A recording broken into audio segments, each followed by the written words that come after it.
Brigade des sapeurs-pompiers, infrastructure construite sous Macky Sall, inaugurée ce matin par le ministre de l'Intérieur.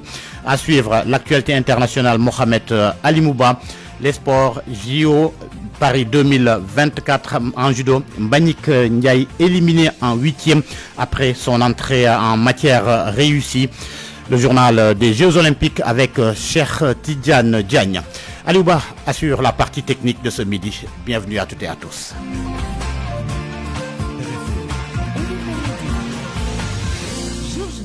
La réaction de Endeavour Mining suite à la grève illimitée des travailleurs de Sabodala Gold Operation.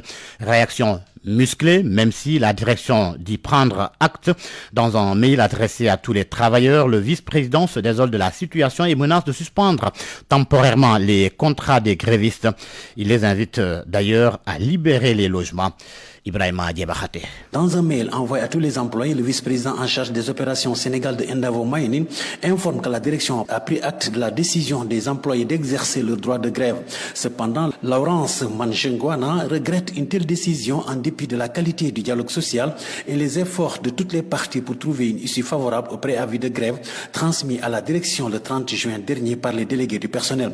Cette décision, se désole le vice-président, intervient à un moment crucial du développement de la mine avec la mise en service de l'usine Biox indispensable à la performance de leur outil de travail. Laurence rappelle que cette grève pourrait affecter gravement la production du deuxième trimestre de l'année 2024 et met en exergue la sensibilité de la nouvelle usine Biox qui requiert une attention particulière et une surveillance constante. Même si cette grève est de courte durée, tout arrêt de l'usine affecterait les équipements, insiste le vice-président en charge des opérations qui tient à rappeler que toute participation à un mouvement de grève suspend temporairement le contrat de travail et par conséquent les avantages associés, y compris le logement et les repas servis par les camps de Sabodala et de Massawa. En d'autres termes, tous les travailleurs grévistes sont invités à libérer leurs chambres dans les plus brefs délais.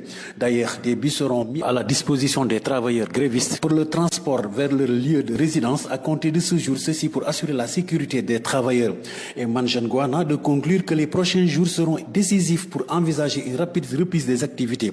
Il tiendra à informer les grévistes de l'évolution de la situation tout en rappelant que sa porte reste toujours ouverte. Ibrahima Diébakhate, Kédougou, RFM. Ibrahima Diébakhate à l'aéroport international Blaise Diagne. Les travailleurs dénoncent un retard de salaire, une situation qui peut avoir un impact sur la qualité des prestations selon Djibril Sakho, secrétaire général du syndicat des personnels des aéroports du Sénégal. Il exige que toute la vérité soit dite sur ce retard de salaire. Propos recueillis par Awambay. Nous traversons une situation inédite au niveau de AIBD SA. Jusqu'à l'heure où nous parlons, les salaires ne sont pas tombés. Et d'après nos dernières informations, ça va courir tout le week-end. Ça aussi, c'est une situation extraordinaire. Et je rappelle que cela peut engendrer des problèmes graves de sécurité. N'oublions pas que nous faisons de la gestion aéroportuaire, mais aussi de l'exploitation aéroportuaire. Ça, c'est extrêmement grave. Les travailleurs font face à des difficultés au niveau des banques, au niveau des pénalités des banques, mais aussi face même à la dépense quotidienne, qu'ils ne peuvent plus assurer du fait seulement que les salaires ne sont pas tombés. Pendant ce temps, certaines sociétés donc de la plateforme nous doivent de l'argent, des dizaines de milliards qui certainement, si cela était dans notre escarcelle, nous n'aurions pas ces difficultés. C'est pour cela que nous... À midi 5 minutes, la colère des commerçants du marché Petersen. Ils se disent outrés par la sentence prononcée à l'encontre de l'ex-agent du centre commercial qui se retrouve libre après un mois de détention. Ces commerçants victimes évaluent le préjudice à plus de 6 millions de francs CFA. Ils continuent de réclamer justice dans cette affaire et interpellent les autorités étatiques. Saliou Diallo, membre du collectif, au terme d'une conférence de presse ce matin. Il est au téléphone, il est au micro de Oumou Kalsoumli.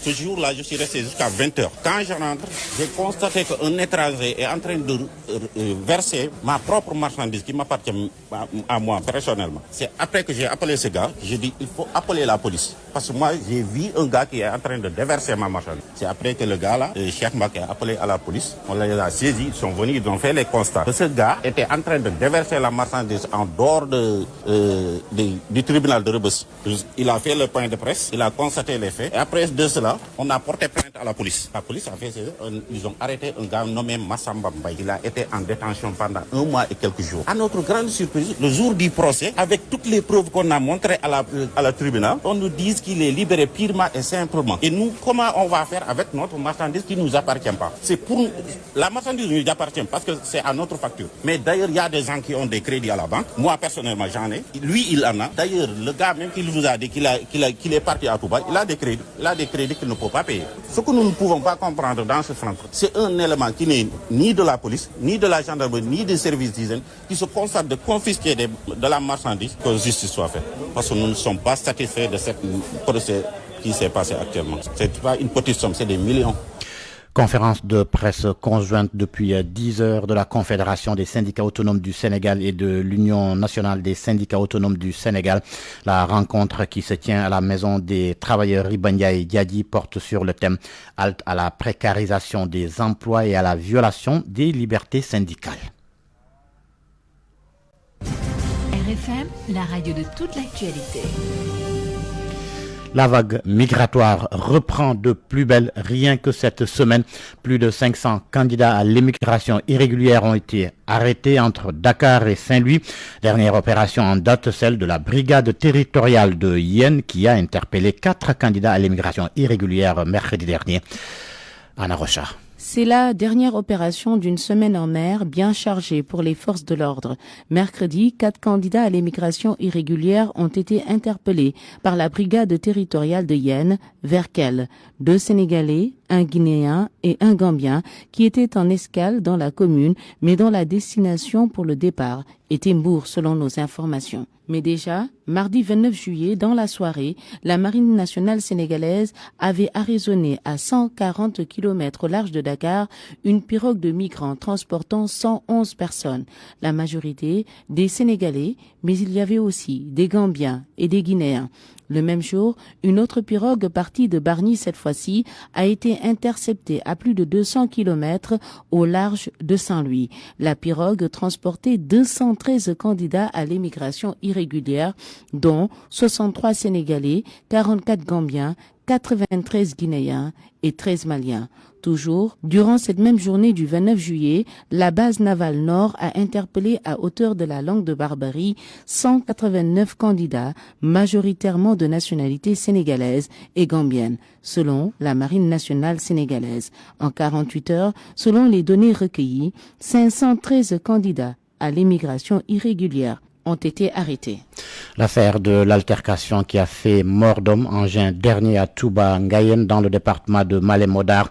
Le frère de la victime, blessé lors de l'incident, est allé tendre la main à ses frères éleveurs du dialogue pour que justice soit faite. L'association Fédé Aïnabe Yarla Tibé a tenu un point de presse pour dénoncer de tels actes. Bayasan Diaw. Abdoul Sow dit n'avoir jusqu'ici rien compris de ce qui s'est passé pour qu'on s'acharne sur lui. L'incident s'est produit dans le département de Malem Hodar. On a croisé un groupe d'individus qui nous accusent et se sont pris à moi et à un enfant qui était avec moi. Ils ont dit qu'ils vont nous amener au Dara pour voir si c'est réellement nous qui avons battu le talibé. C'est ce que j'ai refusé puisque je conduisais mon troupeau. C'est là où tout a commencé. J'ai ensuite reçu un coup de gourdin sur le bras. Informé, mon grand frère est venu à mon secours et on l'a finalement tué. Ses frères éleveurs regroupés dans Fédé Aïnabe Yaral Tibé, basé à Dara Djolof, décident de l'accompagner. Daouda Ba, leur porte-parole. Selon Abdoul Sow, un talibé de ce village a eu des différends et le village a été alerté pour se faire justice eux-mêmes. Ils ont tué son grand frère âgé de 38 ans, père de 9 enfants. Il a laissé derrière lui 2 épouses. Ils l'ont tué d'une manière injuste. Il réclame justice. Ce qu'il demande, c'est simple. Parce que lorsque le grand frère a été tué, lui, il a perdu son bras. Parce qu'on lui a donné un coup de gourdin au niveau du bras. Ce qu'il demande, tout simplement, que justice soit faite. Ils ont lancé un appel. Parce que jusqu'à présent, c'est le chef de village seulement qui a été interpellé. Et tous les autres sont en train de vaquer à leurs occupations. Et ce qu'ils demandent, que justice soit faite. Et donc, jusqu'à présent, ce qui leur fait mal, ils ne savent même pas pourquoi ils ont été tués, pourquoi ils ont été blessés. Ce meurtre survenu le 22 juin dernier suscite déjà l'indignation auprès de ses frères éleveurs du Djolof. Baye Assane Diaw, Diaw, Dara Jolof, Radio Futur Média. Keur Massar dispose désormais d'une caserne des sapeurs-pompiers. Elle a été inaugurée ce matin par le ministre de l'Intérieur, Jean-Baptiste Tine, pour qui cette unité permettra d'intervenir plus rapidement dans la zone en cas d'incident. Le ministre de l'Intérieur, Jean-Baptiste Tine, interrogé par Aminata Bah. C'est le lieu pour moi, encore une fois, d'adresser mes plus chaleureuses félicitations au général Ndoye et à l'ensemble de son équipe pour avoir pensé et mis en œuvre ce concept. C'est un concept qui devra d'ailleurs inspirer l'ensemble des forces de sécurité de ce pays. Pouvoir être au plus près des populations pour, dans le cadre de la sécurité civile, raccourcir les délais d'intervention, mitiger les conséquences des sinistres et lorsque la vie des gens est en jeu, vraiment faire de sorte de pouvoir les rattraper le plus rapidement possible. Encore une fois, félicitations. Je suis persuadé que d'autres unités de ce type seront implantées sur l'ensemble du territoire national, aussi bien pour les sapeurs-pompiers que pour la police, mais aussi la gendarmerie nationale. RFM, l'info, c'est ici. L'info, c'est ici. 13 milliards de francs CFA générés par Woodside en 2022. C'est ce qui ressort des résultats du rapport de l'initiative pour la transparence dans les industries extractives, ITIE. Des dépenses sociales au profit des communautés ont été mentionnées dans le rapport, mais les élus locaux du département de Fatick n'ont pas été convaincus. Ils n'ont senti d'investissement que dans le domaine de l'éducation, comme c'est écrit dans le rapport. Aminata Goudiaby. L'exposé de l'initiative pour la transparence dans les industries extractives ITIE a d'abord montré les bénéfices générés par le secteur extractif au Sénégal en 2022. Parmi les entreprises qui évoluent dans la région de Fatick, il y a Woodside. L'entreprise pétrolière qui exploite le pétrole de Sangomar a fait, elle, des recettes estimées à 13 milliards de francs CFA en 2022. Mariam Diawara est la secrétaire permanente de l'ITIE. La contribution globale de la région de Fatick à l'enveloppe qui a été reçue par l'État, c'est à hauteur de 13 milliards 700 millions pour la région de Fatick. En matière de contenu local, il y a 75,1 milliards. En termes de dépenses sociales volontaires, donc 241 millions. Ces résultats présentés par l'ITIE ont suscité beaucoup de réactions. Le secrétaire élu du conseil départemental de Foundiougne, le maire de la commune de Djirna et d'autres élus locaux des collectivités territoriales insulaires ont contesté les dépenses sociales mentionnées dans le rapport au profit des communautés. Ils ne sentent aucun investissement dans le secteur de l'éducation comme mentionné dans le rapport, sauf que l'ITIE a des missions bien définies. L'administrateur indépendant a bien indiqué que certaines informations n'ont pas été communiquées par Woodside. Mais l'ITIE, ce n'est pas un organe qui est en charge de la surveillance ni du contrôle du secteur extractif, mais c'est un aide à la prise de décision plutôt. L'ITIE n'a pas le pouvoir de contraindre ni de contrôler directement. Le gouverneur de Fatick demande à Woodside de communiquer davantage pour éviter certains malentendus. Seynabou Gueye. Le pétrole suscite beaucoup d'espoir auprès des populations, puisque le champ n'est pas loin de la commune de Dionewar, de la commune de Djenda, de la commune de Bassou. C'est tout à fait légitime qu'on puisse sentir de la part de ces collectivités locales ce besoin. Un comité local de concertation pourrait bientôt être mis sur pied. Ce cadre va offrir aux communautés l'occasion de donner leur avis. Aminato Goudiaby, Fatick RFM. RFM. L'actualité internationale. L'actualité internationale à midi 15 minutes. Nous accueillons Mohamed Alimba. Bonjour Alimo. Bonjour Georges, bonjour à tous. D'abord le Nigeria, des milliers de manifestants dans la rue pour exiger de meilleures conditions de vie. Oui, au moins 13 morts ont été dénombrés lors de ces dernières manifestations. Manifestations, vous le savez, contre la mauvaise gouvernance et la hausse du coût de la vie. Amnesty International accuse les forces de l'ordre d'avoir tué des manifestants pacifiques. 6 dans la ville de Souleya, près de la capitale Abuja, 4 à Maïdougouri, c'est au nord-est, et 3 à Kaduna au nord-ouest. Pour le professeur Ousmane Sène, le Nigeria a toujours été un pays à équilibre fragile. Professeur Ousmane Sène est directeur du WARC, ancien chercheur à l'UCAD.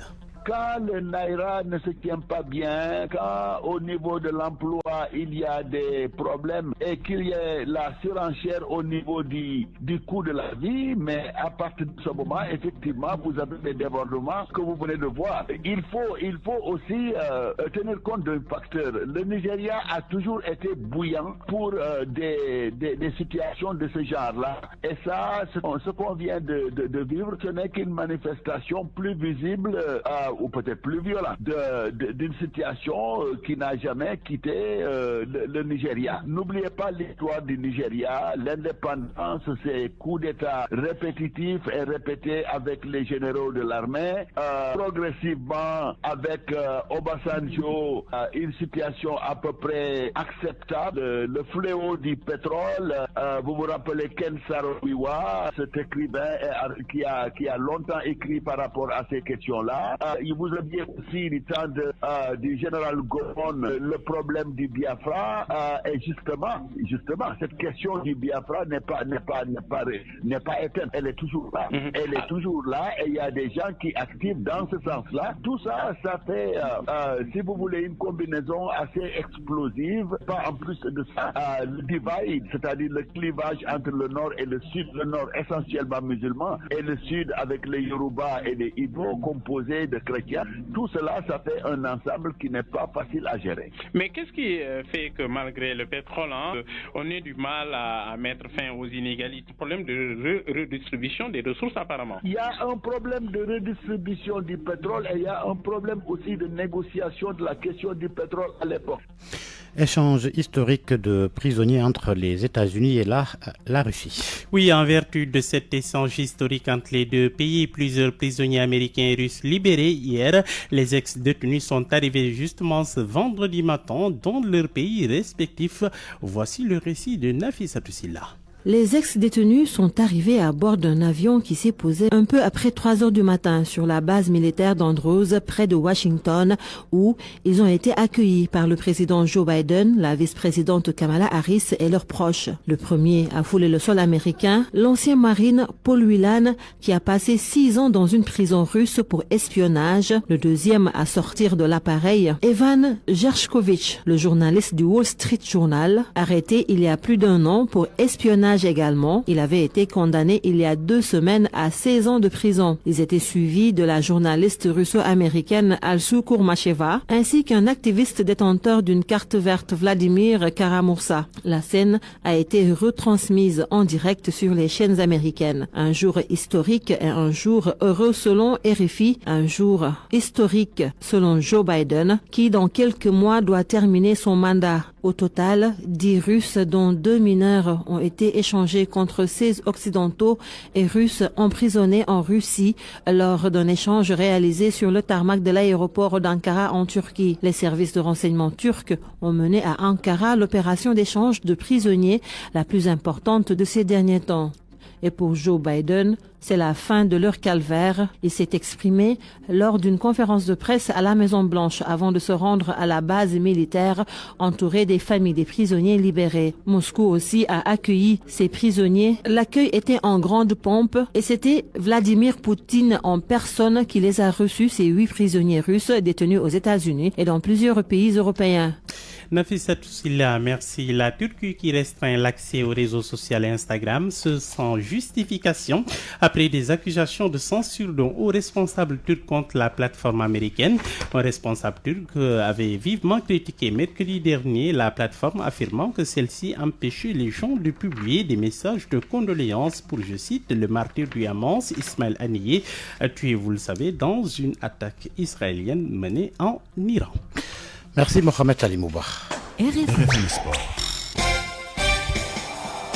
C'est dire que c'est déjà des revanches par procuration. Modlo a déjà battu Amabade, le leader de France. Modlo a déjà battu Moussel, qui est quand même le leader à Pékin. Donc c'est dire que c'est un combat où il y a beaucoup de revanches par procuration. C'est un combat où il sera difficile de faire un pronostic parce qu'il oppose 2 jeunes lutteurs qui ont vraiment un palmarès qui plaide en leur faveur, donc qui sont ambitieux, et tous deux aspirent à devenir roi des arènes. Ce sont deux jeunes qui sont physiques, tactiques, assez redoutables.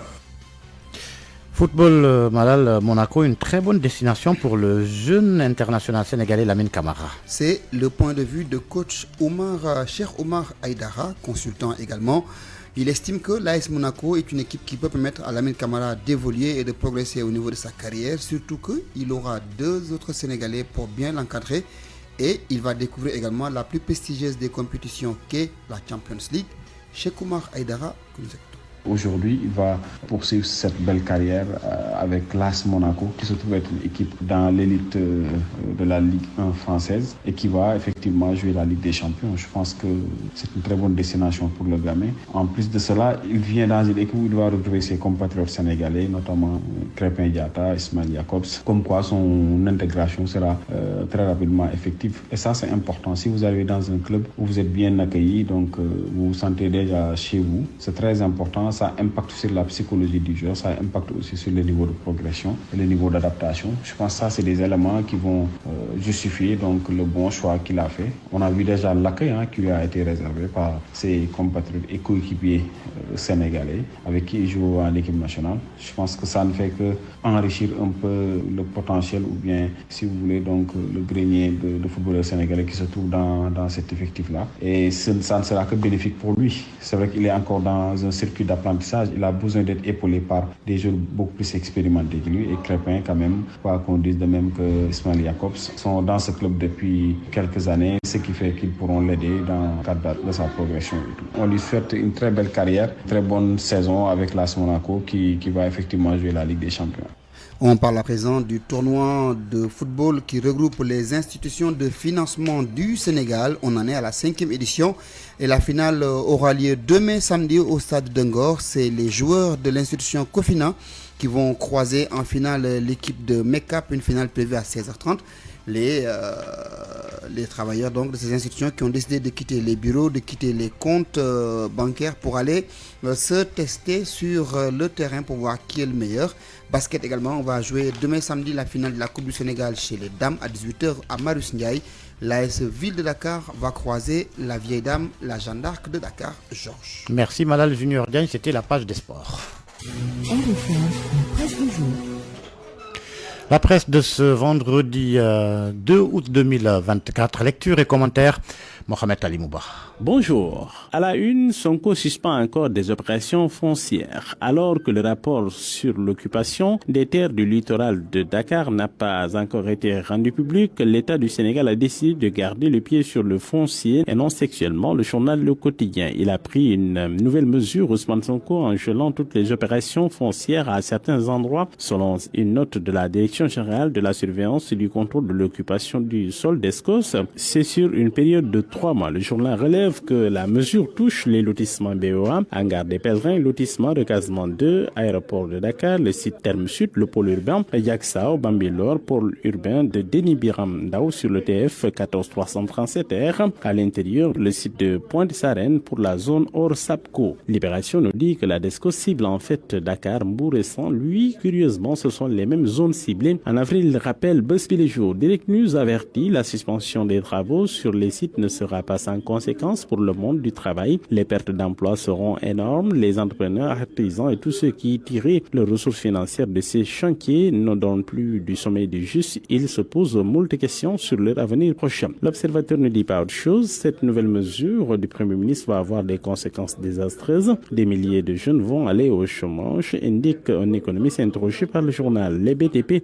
traversent déjà des moments difficiles. Le trésorier est à terre. Rien qu'à FH, 1200 travailleurs sont à l'arrêt. Le journal s'est penché aussi sur le poids de la pression qui pèse sur Diomaye Faye avec le réveil de la société civile, les accidents de la circulation, l'émigration irrégulière, les pertes d'emploi, le chômage des jeunes qui se développe. Attention à toutes ces frustrations qui se développent dans le pays au niveau de certaines causes sociales, alerte un analyste interrogé par le confrère. Pour ne rien arranger, Rémi Quotidien note qu'à la Lonase, plusieurs jeunes prestataires ont été arrêtés. Après le pétrole, le gaz arrive, le Sénégal bientôt producteur, selon Vox Populi, le gaz de Grand Tortue Amin arrive à Grand Enjambé, selon Vox Populi, le premier gaz est attendu dans les 3 à 4 prochains mois. À la une du journal Enquête, les résultats de l'audit de la Cour des comptes, les graves révélations dont nous dites donc les dérives administratives et financières de Yann Farbassar et de Seydou Sissal, des irrégularités constatées donc par cette Cour des comptes. Des opérateurs doivent 12 milliards de francs CFA à la DGPU. Dans le journal Besbi Le Jour, cette série de réactions après la sortie du Premier ministre sur le voile, les chrétiens ont donné leur avis sur la question en rappelant à Ousmane Sonko l'apport de l'Église au combat qu'il a porté au pouvoir. Dans une note, Barthélémy Ndiaye a tenu à faire un rappel au Premier ministre sur l'apport de l'Église à la lutte qu'il a portée aujourd'hui là où il est pour pouvoir prendre ce genre de décision. Sonko promet de s'attaquer à certains établissements, dit-il, scolaires qui interdisent le port du voile. Je pense qu'il s'adresse au secteur privé catholique et il faut oser le dire. Cette minorité qu'il minimise a été d'un grand apport durant les rencontres de Diamniadio, celle relative au report des élections. C'est resté dans nos mémoires et courageusement l'Église, à travers la réponse d'Abraham Tine, président du Laïka, a osé dire la vérité au président Macky Sall, a-t-il rappelé. Ndiaye, qui ne digère pas cette sortie, est allé plus loin avec une comparaison. Il y a au Sénégal, dit-il, des cités religieuses où l'enseignement occidental y est interdit à la limite, où la charia y est presque imposée et personne n'en parle au détriment des citoyens qui sont obligés d'envoyer leurs enfants ailleurs pour apprendre. Les priorités sont nombreuses et ailleurs, comme les enfants dans la rue. Le président de la République, Diomaye Faye, a démarré son cursus scolaire dans le seul établissement scolaire qui existait dans son village et il connaît bien la valeur de cette institution. Philippe Dion lui rappelle son devoir d'équidistance envers toutes les obédiences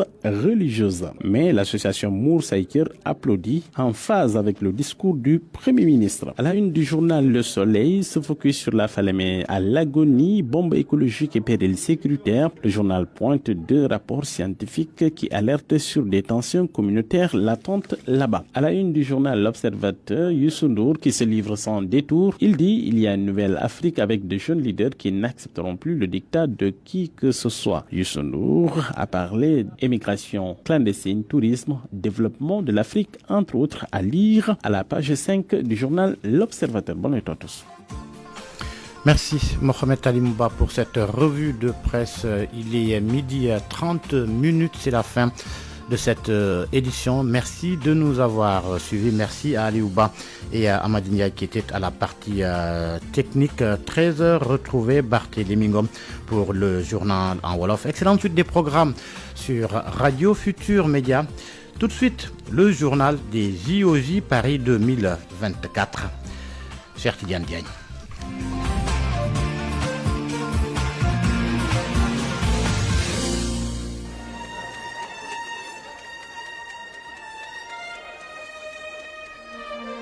Bonjour et bienvenue dans le journal des Jeux Olympiques Paris 2024. À la présentation, Cher Tidiane Diagne, Ali Ouba en assure la partie technique. En judo, Manick Ndiaye éliminé. Il a été dominé par le Géorgien Goran Tushishvili, champion d'Europe en 2017 et du monde en 2018. Tushishvili a été médaillé d'argent pour rappel aux Jeux Olympiques de Tokyo. Lors de son entrée en lice ce matin, le triple champion d'Afrique sénégalais chez les plus de 100 kg avait dominé un peu plus tôt le Bissau-guinéen Boubacar Mané en préliminaire. En athlétisme, Salissar dispute ce vendredi l'épreuve de triple saut au Stade de France. La championne d'Afrique 2024 démarre sa série à partir de 16h15. Son portrait, c'est avec Youssouf Bodian. Fraîchement championne d'Afrique du triple saut en juin dernier à Douala au Cameroun, où Salissar a fait un saut de 14,06 m. Une suite logique pour l'athlète de 21 ans qui en 2022 avait décroché la médaille d'argent du triple saut au championnat d'Afrique à Saint-Pierre en Île-Maurice. Salissar a remporté en 2019 au championnat d'Afrique cadet d'athlétisme à Abidjan la médaille d'or en heptathlon et la médaille d'argent en saut en hauteur. Elle avait terminé à la 8e place du triple saut au championnat du monde junior d'athlétisme en 2021 à Nairobi au Kenya. 3 ans plus tard, l'année 2024 a démarré de manière faste pour Salissar qui a beaucoup progressé. Elle a établi son record personnel de 14,18 m lors d'un meeting en France. Salissar avait fini à la 3e place du triple saut aux Jeux africains d'Accra au Ghana. C'était en 2024 également. Malgré ses bons résultats et son titre de championne d'Afrique, Salissar n'a pas réussi à faire les minima pour se qualifier directement aux Jeux Olympiques. Elle a donc obtenu son ticket pour Paris grâce à sa 13e place au classement mondial du triple saut féminin. Ces premiers Jeux Olympiques à Paris sont donc un test grandeur nature pour la pensionnaire du Centre de développement de l'athlétisme africain de Dakar, un centre dirigé par un certain Amadou Djaba, jusque-là unique médaille olympique du Sénégal. Peut-être là une source d'inspiration et de motivation pour la jeune Salissar qui va prendre son envol au sautoir du Stade de France ce soir. Youssouf Bodian, merci. En canoë-kayak, on suivra Yves Boris qui revient avec cette fois-ci l'épreuve de kayak cross contre la montre. Ce sera à partir de 14h40 heure de Dakar. À présent, nous en arrivons à l'autre actualité de ces JO. Et à la présentation, c'est avec Salimata Aou. La polémique autour de l'hyperandrogénie de l'athlète Iman Khelif ne cesse de gonfler. La boxeuse algérienne n'a eu besoin que de 46 secondes pour en finir avec son adversaire, l'italienne Angela Carini. Exclue des Jeux mondiaux par la Fédération internationale de boxe en 2023 en raison du taux élevé de testostérone, l'Algérienne de 25 ans subit depuis le début des Jeux olympiques de Paris une vague de cyberharcèlement et de critiques questionnant sa féminité. Le comité international olympique a haussé le ton dans un communiqué en clarifiant que l'athlète respecte bien les règles d'éligibilité. Thomas Joly, le directeur artistique de la cérémonie des Jeux olympiques, a porté plainte, notamment pour menace de mort en raison de son origine et menace de mort en raison de son orientation sexuelle. Le parquet de Paris a ouvert une enquête pour cyberharcèlement de Thomas Joly, selon l'agence France Presse. Il a expliqué être la cible sur les réseaux sociaux de messages, de menaces et d'injures. En natation, l'image impressionnante de la nageuse slovaque Tamara Potoka qui s'est effondrée après les séries de 200 mètres 4 nage féminin. Victime d'un malaise, elle a été évacuée par les secours après lui avoir mis un masque à oxygène sur le visage. Ceux-ci l'ont évacuée sur une civière. Si l'on ne connaît pas encore les raisons de ce malaise, les organisateurs ont toutefois précisé que la nageuse était consciente lors de son évacuation. Finale du 50 mètres en natation, la France n'aura que Manoudou. En effet, Maxime Grousset, malgré une chance de podium, a choisi de déclarer forfait avant de se concentrer sur une autre course. On termine avec le tableau des médailles. La Chine est toujours en tête avec 12 en or, suivi des États-Unis qui comptabilisent 9 et la France 8. Au 7e jour de ces Jeux olympiques, au programme du foot, du judo, du tennis de table, du handball, de la natation ou de l'athlétisme. Pour parler du football, place aux lionceaux de l'Atlas U23 du Maroc qui sont confrontés aux États-Unis à partir de 13h GMT au Parc des Princes en quart de finale du tournoi de football. Une victoire les rapprocherait d'une éventuelle médaille inédite dans les sports collectifs. Les pharaons égyptiens, eux, affronteront le Paraguay ce vendredi lors des quarts de finale de ces Jeux olympiques. Ce sera à partir de 17h GMT. Le stade Orange Vélodrome à Marseille va accueillir cette rencontre. Autre rencontre à suivre à partir de 17h entre le Japon et l'Espagne. Il faudra noter que l'équipe de la France va en découdre avec l'équipe de l'Argentine. Coup d'envoi prévu à partir de 19h GMT. En basketball, messieurs, il faudra noter qu'il y a quelques rencontres de poule. Le Japon fera face à l'équipe du Brésil. Australie-Grèce est prévue. On suivra aussi Canada-Espagne et puis la France qui va jouer contre l'équipe de l'Allemagne. En handball, on suivra la sortie de l'Égypte. Ce sera face à la Norvège. Coup d'envoi prévu à partir de 19h GMT. En volleyball masculin, il faudra noter que le Brésil jouera contre l'Égypte qui représente l'Afrique dans cette compétition. Voici qui met un terme à ce journal des Jeux Olympiques Paris 2024 qui vous a été présenté par Chertidiane Diagne. Alunba en a assuré la partie technique. Je vous retrouve tout à l'heure pour la version Wolof de votre journal des Jeux Olympiques Paris 2024. À tout à l'heure.